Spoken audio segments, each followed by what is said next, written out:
Henry stood frozen in the dim light of his garage, his heart racing as he clutched an old leather belt. Ash, the dog that had once saved his life, was now growling low, his eyes fixed on the belt with a chilling mix of fear and fury. As the flashlight flickered, a mysterious tattooed number became visible inside the dog's ear, revealing a dark, violent past that Henry had never suspected. A secret was about to surface, one that threatened to shatter their fragile peace and force Henry to face a terrifying truth. Who was truly being rescued? Please support us by subscribing to our channel for more stories that touch the heart. Chapter 1. The Fortress of Silence. The wind groaned through the ancient oaks of rural Pennsylvania. It was a low, mournful sound, a sound that had lived on this land much longer than Henry ever had. Henry stood by the window of his weathered wooden house. He did not look at the beauty of the swaying branches. Instead, he checked the latch. Metal against metal, a sharp, cold click. He moved to the front door. One lock, two locks. The heavy iron deadbolt. Click, click, thud. He performed this ritual every night. It was not born out of fear. It was born out of habit. Henry was a man of iron and stone. He had spent 30 years as a prison warden. In those gray, windowless halls, order was the only thing that kept a man alive. Kindness was a weakness there. Softness was an invitation for trouble. So Henry had buried his heart under layers of wool and granite long ago. Now he lived alone.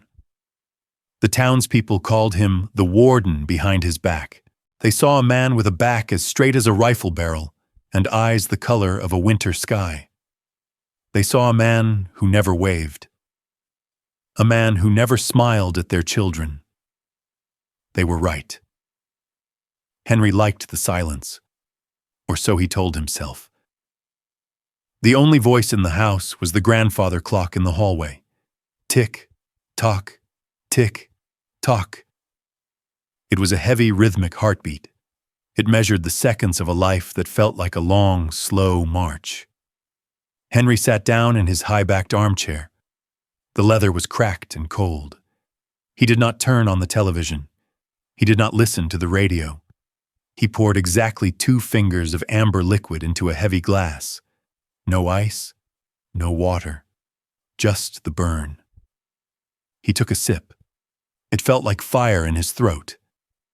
It was the only thing that made him feel awake. He looked around the room. There were no photographs on the mantel, no dusty mementos of a life shared with others. The walls were bare. The floors were scrubbed clean. He lived by a strict, repetitive clock. Breakfast at 6. Check the perimeter at 7. Read the paper at 8. Everything had its place. Everything was under control. He believed that kindness was a luxury he could no longer afford. He had seen what happened when people let their guard down. He had seen the way the world chewed up the gentle and spat them out. Outside, the sky turned the color of a bruised plum. A storm was coming. He could smell the ozone in the air. He stood up to close the heavy curtains. Suddenly, he stopped. A movement. Just a flash of gray near the edge of the woods. Henry narrowed his eyes. He leaned closer to the glass. His breath fogged the window. He wiped it away with a rough hand. There, at the boundary of his property, something was moving. It was slow. It was heavy. He watched as the shape drifted toward his porch. It was a shadow. A broken, limping shadow. Henry felt a familiar tightening in his chest, a ripple in his orderly world. He did not feel pity. He felt an intrusion. He watched the shape crawl closer. It reached the first step of his wooden porch. Then it collapsed. Henry stood perfectly still. The house was silent. Tick, tock, tick, tock. The grandfather clock seemed to grow louder. Henry looked at the door. The 3 locks held firm. The world stayed outside. He stayed inside. That was the rule. He turned away from the window. He walked toward his bedroom. His boots echoed on the hardwood floor. Loud, deliberate, cold. He did not look back. He would sleep. Tomorrow the intruder would be gone. The woods would reclaim whatever had wandered out of them. But as he lay in the dark, the rhythm was gone. The wind began to howl. It shook the window panes. And for the first time in years, the silence of the house felt heavy. It felt like a weight. It felt like a cage. Henry closed his eyes. He forced his breathing to slow down. He was a warden. He was the master of his fortress. But out on the porch under the freezing rain, something was waiting. Something that did not care about locks. Something that did not care about rules. The night stretched on. The fortress was silent. But the silence was no longer peaceful.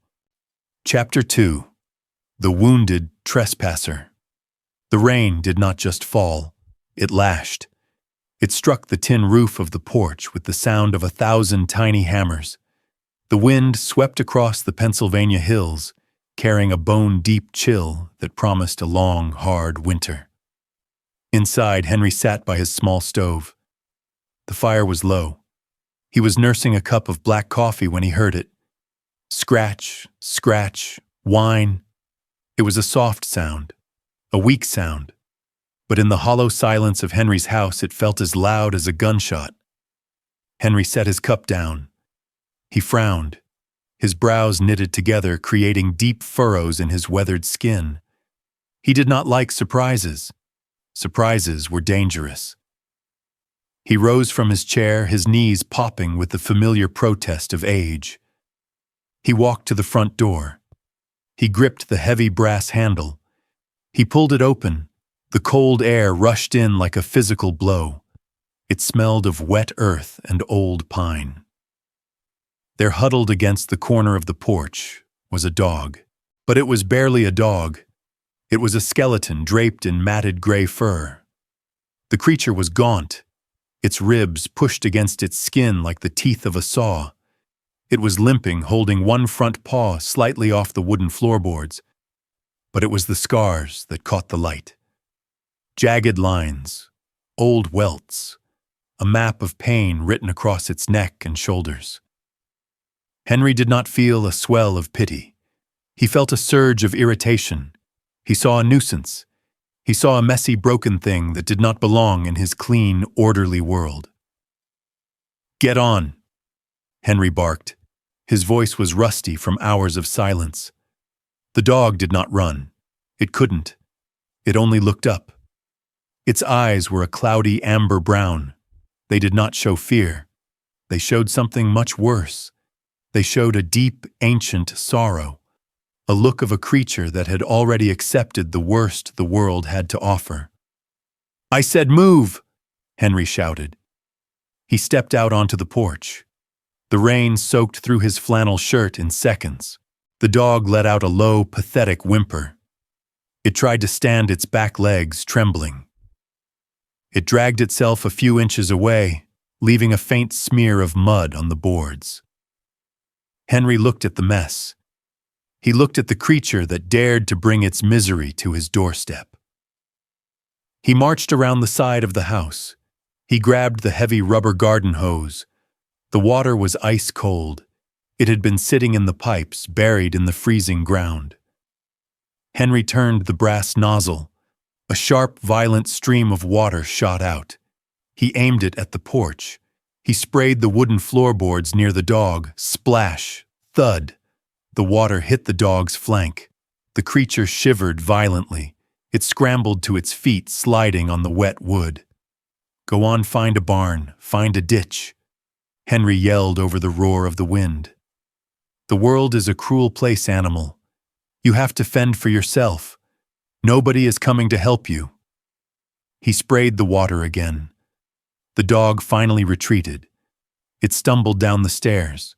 It limped across the gravel driveway, its head hanging low. Henry watched it go. He watched until the gray shape disappeared into the curtain of falling rain.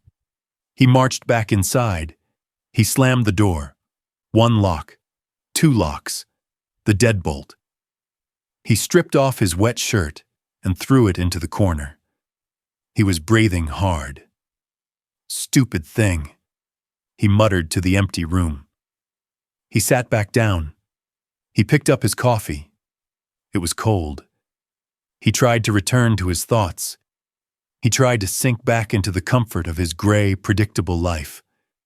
But the image of those amber eyes stayed with him. They were not the eyes of a stray.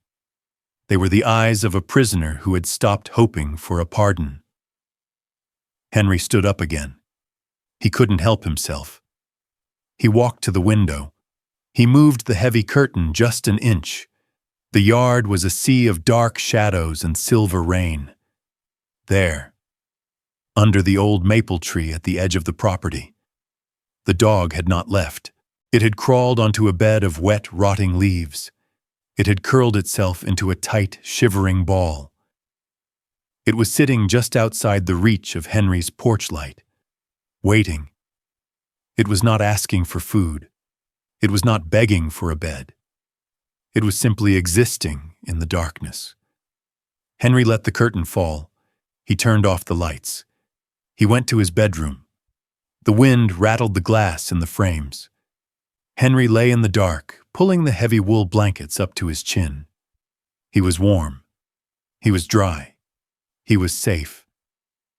But outside in the mud and the cold, the shadow remained. A silent witness to Henry's solitude. A wounded trespasser who refused to give up on the only light it could find. Chapter 3. The Boundary Line. The moon was a thin, pale sliver behind the clouds. Everything was gray. Everything was cold. In the dead of night, the Pennsylvania countryside fell into a silence so deep it felt heavy. Even the wind had stopped its whispering. Henry lay in his bed. He was not truly asleep. He was drifting in that shallow space where every floorboard creak sounds like a warning. Outside under the old maple tree, a shadow shifted. Ash was awake. The dog did not move much. His joints ached from the damp earth. His stomach was a hollow pit of hunger, but his ears were upright. He heard them before Henry did.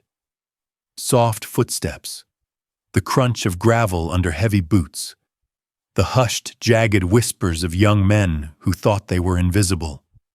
3 figures moved through the darkness. They were local Vandals boys who had grown bored and bold. They knew the old man lived alone. They knew he had tools in the shed that could be sold for quick cash. They stepped onto the grass, moving toward the back of the house. Ash did not bark. He knew the cost of making noise. In his old life, noise brought pain. Silence was his only shield. He rose slowly. His muscles protested. His limp was heavy.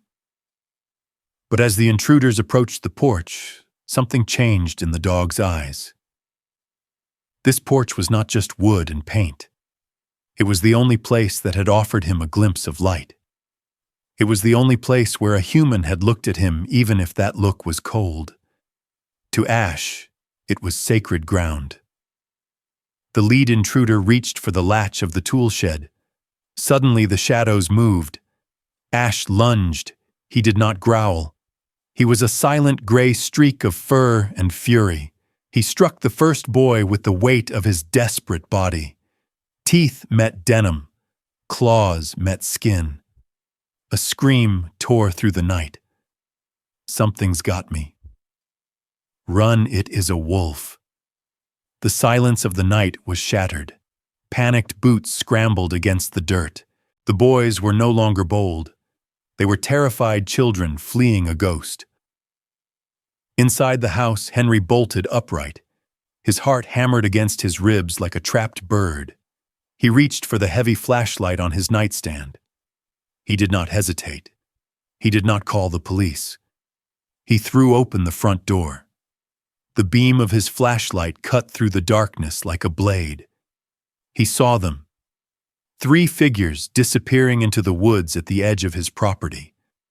Their shadows were long and frantic. Then he turned the light toward the porch. Henry froze. Ash was standing there. The dog's hackles were raised in a stiff ridge along his spine. His ears were pinned back. He was standing on 3 legs, his wounded paw trembling, but he did not move an inch. He was a sentinel, a guardian made of scars and bone. Ash looked at the light. He blinked. The aggression vanished instantly. He lowered his head. He slunk back toward the corner of the porch, expecting a blow, expecting the cold water to hit him again. Henry watched him. The silence returned, but it was different now. It was no longer empty. Henry looked at the tool shed. The door was hanging open, but nothing was gone. He looked at the dog. The creature had nothing. No home, no food, no reason to care if Henry was robbed blind, and yet it had fought. Henry's hand shook slightly as he lowered the flashlight. He looked at his house, the fortress, the place he had spent years protecting with locks and scowls. He realized then that a lock only keeps people out. It does not bring anyone in. Henry turned and went back inside. He did not lock the door 3 times. He left it on the latch. He walked to the kitchen. His movements were slow, thoughtful. He took a heavy ceramic bowl from the cupboard. He filled it at the sink. Cold, clear water. He walked back to the porch. Ash was still there, huddled in the shadows. He was shivering. Henry stepped out. He did not shout. He leaned down, his old joints creaking in the night air. He placed the bowl on the wooden boards. "Here," Henry whispered. His voice was barely a breath. It was the softest sound he had made in years. He did not try to pet the dog. He knew better than that. He knew about walls. He simply left the bowl. Henry stepped back inside and closed the door. He stood behind the curtain, watching through the small gap. After a long minute, Ash crawled forward. He reached the bowl. Lapping sounds filled the air. Henry leaned his forehead against the cool glass of the window. The boundary line had been crossed. The warden had let someone in. Chapter 4. Scars of the Past. The morning sun crept over the horizon. It was a pale, weak light that barely warmed the frost on the window panes. Henry stood in his kitchen. He watched the steam rise from his mug. Outside on the porch, a gray shadow remained. Henry reached for the door handle.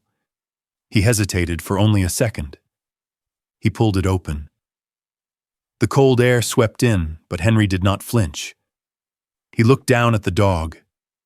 The animal was shivering, his fur matted with dried mud and the remnants of the night's rain. "Come on," Henry said. His voice was gruff. It was a voice that had forgotten how to be soft. The dog did not move. He looked at the threshold as if it were a trap. Henry stepped back. He left the door wide open. He walked to the stove and began to fry a piece of plain meat. The smell filled the small house. Slowly, the sound of clicking claws reached the kitchen tiles. The dog entered. He moved with a heavy limp, his tail tucked tight between his legs. He kept his belly close to the floor. Henry watched him from the corner of his eye. "You need a name?" Henry muttered. He looked at the dog's gray coat. It was the color of burnt wood, the color of things left behind after a fire. "Ash," Henry said. The name felt right. It was short. It was solid. From the ashes, something grows. Right ash. The dog did not bark. He simply sat in the corner of the kitchen watching Henry's every move. Henry began to prepare a warm bath in a galvanized tub. He knew the dog was filthy. He knew the wounds needed cleaning. But as Henry reached for his heavy leather belt to tighten his trousers, the atmosphere changed. The sound of the leather sliding through the loops was sharp. snip. Ash exploded into a state of pure terror. He did not growl. He let out a high, piercing yelp and scrambled backward. He hit the kitchen cabinets so hard they rattled.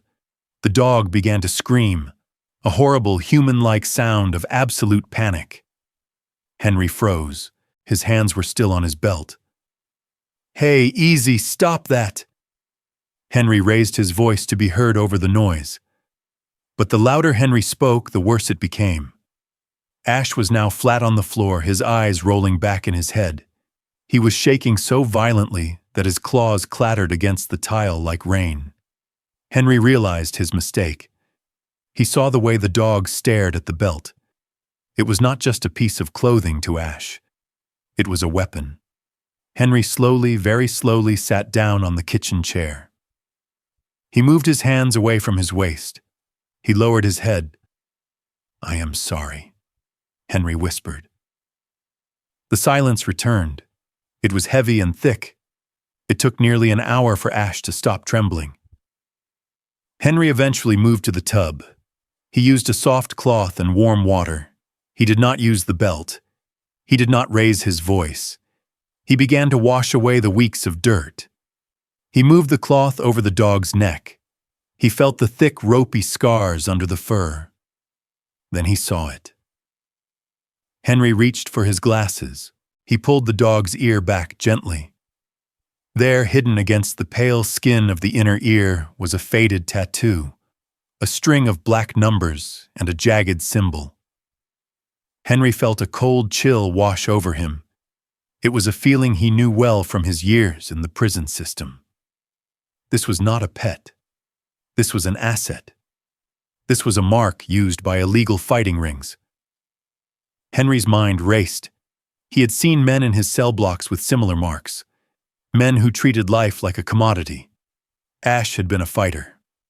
Or worse, a bait dog. A creature used to train others how to kill. Henry sat back on his heels. The cloth slipped from his hand and splashed into the warm water. He looked at Ash. The dog was standing still now. He was looking at Henry with a profound, weary intelligence. "You were a prisoner too," Henry said softly. He thought about the gray walls of the warden's office. He thought about the iron bars and the years he spent enforcing rules that broke people's spirits. Henry had spent his life surrounded by violence. He had built a fortress around his heart to survive it. Ash had been surrounded by brawls and blood. He had survived through scars and silence. They were not just a man and a dog. They were two survivors of a dark world. Two ghosts who had somehow found their way to the same quiet house in the woods. Henry reached out. His hand was steady. He did not pet the dog's head. He knew Ash wasn't ready for that. Instead, he gently touched the dog's shoulder, right where an old scar jagged across the muscle.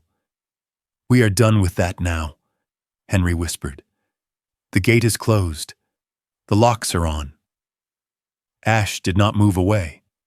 He did not flinch. He leaned just a fraction of an inch into Henry's touch.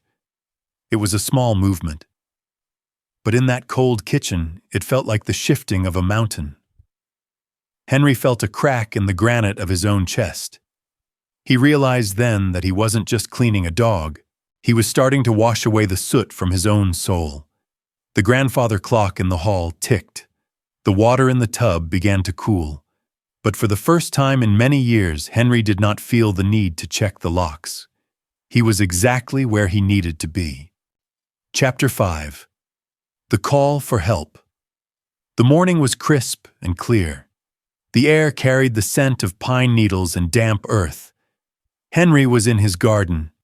He was kneeling by the rose bushes, trimming the dead wood away before the first heavy frost. Ash was nearby. He was lying on a patch of sunlit grass, watching Henry with his quiet amber eyes. The dog's limp was better. His coat was starting to shine. Henry reached for a stubborn branch. He felt good. He felt useful. Then it happened. It was not a slow ache. It was a bolt of lightning. A sharp, jagged pain tore through Henry's chest. It felt as if a heavy iron fist had reached inside and squeezed his heart with all its might. His breath caught. The world tilted. Henry tried to stand, but his legs felt like water. The garden shears fell from his hand with a dull thud. He slumped over, his face pressed against the cool, dark soil of the rosebed. The pain radiated down his left arm. It was a heavy, crushing weight. He tried to call out. He tried to scream for help, but his throat was tight. Only a soft, ragged wheeze escaped his lips. Everything was turning gray. The blue sky, the red roses, the green trees. He was alone. He was at the edge of his property, far from the road. No one could see him. The silence of the countryside which he once loved now felt like a shroud. Then he heard the frantic clicking of claws on the gravel. Ash was there. The dog pressed his nose against Henry's cheek. He let out a low, worried whine. He nudged Henry's shoulder, trying to wake him from this terrible sleep.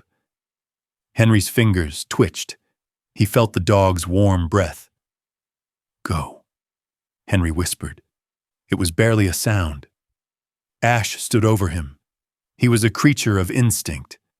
He knew that Henry could not get up. He knew that the heartbeat under that flannel shirt was faltering. Ash looked toward the house. It was empty. He looked toward the long, winding driveway that led to the main road. The dog made a choice. He did not stay to watch Henry die. He turned and ran. He ignored the pain in his scarred leg. He ignored the exhaustion in his bones. He reached the end of the driveway just as a flash of blue appeared in the distance. It was a car. It was Mr. Miller, the neighbor from 2 miles down, heading into town. Ash did not just bark. He lunged into the center of the road. The car's tires screeched. Mr. Miller slammed on the brakes. The blue sedan skidded to a stop just inches from the dog. "Get out of the way, you crazy mutt!" Miller shouted, leaning out the window. Ash did not move. He stood his ground. He planted his paws firmly on the asphalt. He threw his head back and let out a series of deep, frantic barks. He was a wall of fur and desperation. Mr. Miller honked the horn. The noise was deafening. Ash did not flinch. He barked louder. He paced back and forth, looking at the car and then looking back toward Henry's house. He ran a few yards up the driveway, then stopped and looked back at Miller. He did it again. Run. Stop. Bark. Mr. Miller frowned. He was a man who knew animals. He saw the terror in the dog's eyes. He saw the way the animal's body was trembling with urgency. "Something is wrong," Miller whispered to himself. He shifted the car into park. He stepped out onto the road. The moment the car door opened, Ash turned and sprinted toward the garden. Miller followed. He ran as fast as his old legs could carry him. They found Henry near the roses. His face was pale. His lips were a faint shade of blue. "Henry, Henry, can you hear me?" Miller reached for his phone. He dialed the emergency number with trembling fingers. Within minutes, the silence was broken by the wail of sirens. Red and blue lights reflected off the windows of the wooden house. The paramedics worked quickly. They lifted Henry onto a stretcher. They gave him oxygen. Ash stood by the porch watching every movement. He did not growl. He did not get in the way. He simply stood there like a statue. As they loaded Henry into the ambulance, the old man opened his eyes for a split second. He saw the paramedics. He saw the neighbor.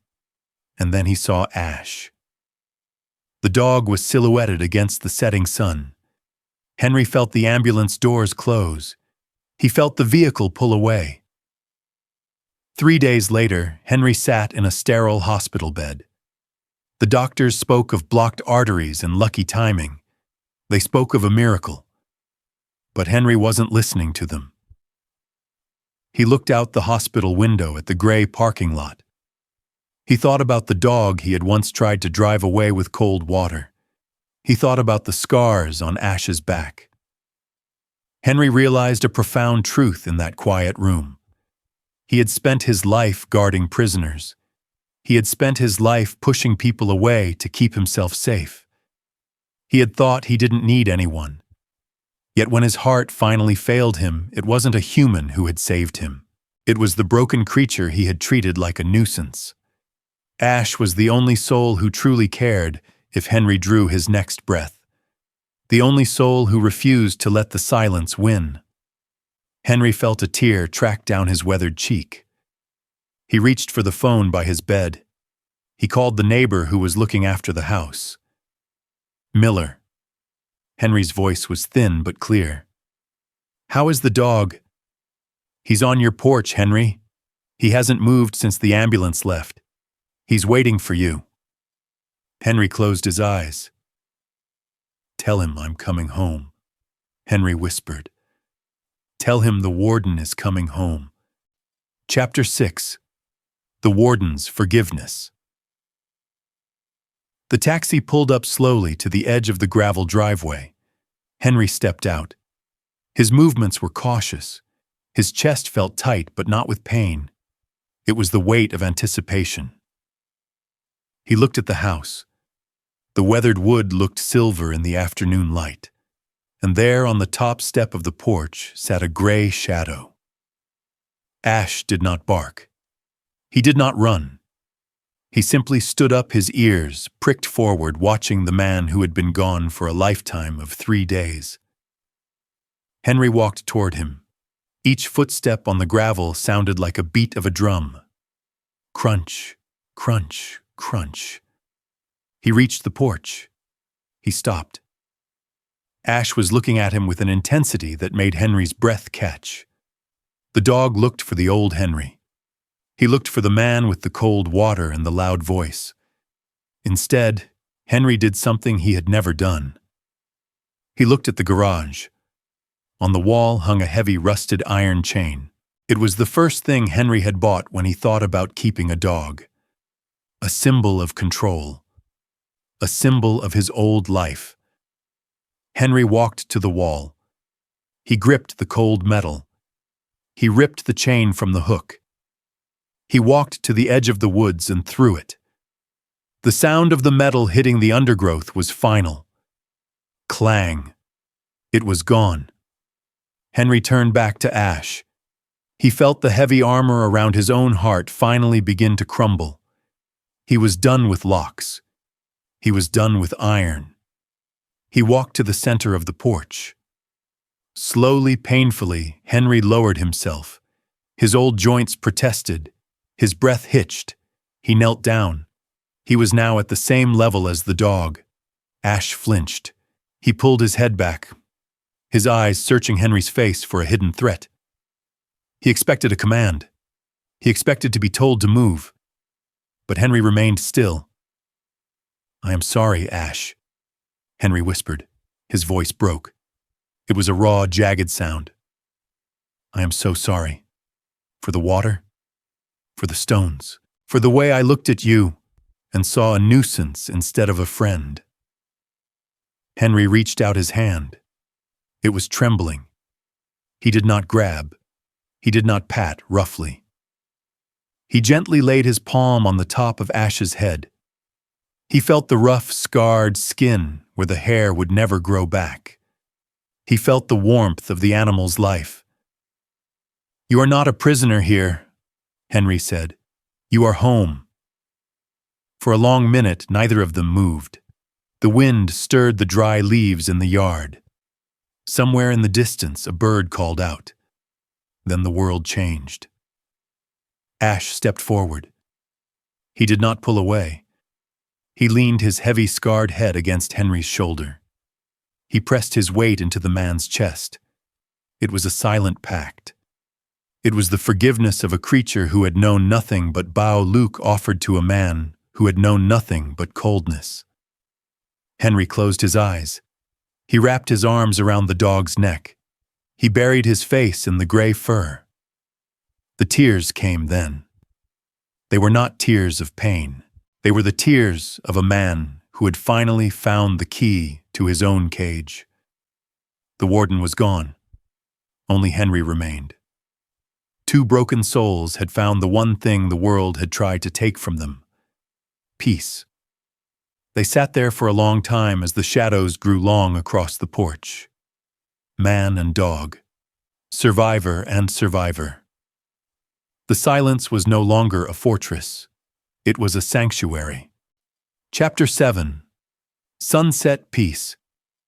The seasons drifted by like leaves on the Susquehanna River. The harsh winters softened into green springs. The heavy heat of summer gave way to the crisp, golden air of autumn. In the small town, the legend of the Warden began to fade. People no longer saw a man of iron and stone. Instead, they saw a neighbor. Every morning, Henry could be seen walking down the main street. He moved a little slower now. His back was not quite as straight, but his face had changed. The deep furrows of anger had been replaced by the soft lines of a man who finally knew how to breathe. Beside him walked Ash. The dog was older too. His muzzle had turned a snowy white. His limp was a permanent part of his stride, but he walked with his head held high. He no longer flinched at loud noises. He no longer looked for a place to hide. When children ran past, Henry would stop. He would offer a small, genuine smile. Sometimes he would even reach into his pocket for a treat, allowing the children to pat Ash's scarred head. "He is a hero," Henry would say softly, and Ash would wag his tail. A slow, steady thump against Henry's leg. The house on the hill was no longer a fortress. The heavy iron deadbolt was rarely turned. The curtains stayed open, letting the sunlight dance across the wooden floors. Henry spent his afternoons in the garden. He grew tomatoes and sweet peas. He kept the roses vibrant and red. And always Ash was there, a quiet shadow, a faithful companion, a witness to a life reclaimed. One particular autumn afternoon, the air felt especially still. The maples were a brilliant, burning orange. The sky was a deep, endless blue. Henry walked out onto his porch. He felt a gentle tiredness in his bones. It was not the heavy exhaustion of his younger years. It was a peaceful sort of fatigue, the kind that comes at the end of a long, good day. He sat down in his old wooden rocking chair. Creak, sway, creak. He opened a book on his lap. It was a story of distant lands and great adventures. Ash walked over and circled 3 times before settling down. He rested his chin on Henry's slippers. Henry reached down. His fingers, spotted with age, found the familiar spot behind Ash's ear. He scratched gently. "A good day, Ash," Henry whispered. "A very good day." The sun began its slow descent toward the horizon. The world turned gold. The shadows of the oak trees stretched long and thin across the grass. Henry watched a hawk circle high above the woods. He felt a profound sense of gratitude. He thought about the cold water and the iron chains. They felt like a dream from another man's life. He closed his eyes for a moment. Just a moment. The rocking chair slowed. The book remained open on his lap, its pages fluttering slightly in the breeze. Henry's hand stayed resting on Ash's head. The breath left him softly, like a sigh, like a bird taking flight. There was no pain. There was no fear. The warden had finally stepped through the last gate. Ash did not move. He did not howl at the sky. He did not bark for the neighbors. He knew. He felt the change in the hand resting on his fur. He felt the silence that was different from sleep. The dog adjusted himself. He moved closer. He curled his body into a tight circle at Henry's feet. He tucked his nose under Henry's hand, guarding that final spark of warmth. The sun touched the edge of the world. The golden light flooded the porch. It bathed the old man and the old dog in a warm, heavenly glow. They looked like a statue carved from light. Two survivors, two friends. The journey was over. The scars no longer mattered. The silence was finally perfect. They were both, at last, truly free. In the end, Henry and Ash taught us that no soul is ever too broken to be healed.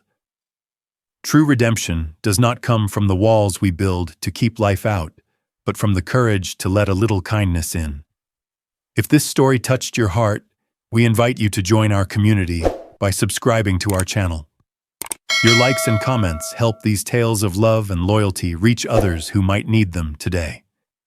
Please take a moment to click the video on your screen now to discover another journey of the human spirit. Thank you for being part of our story.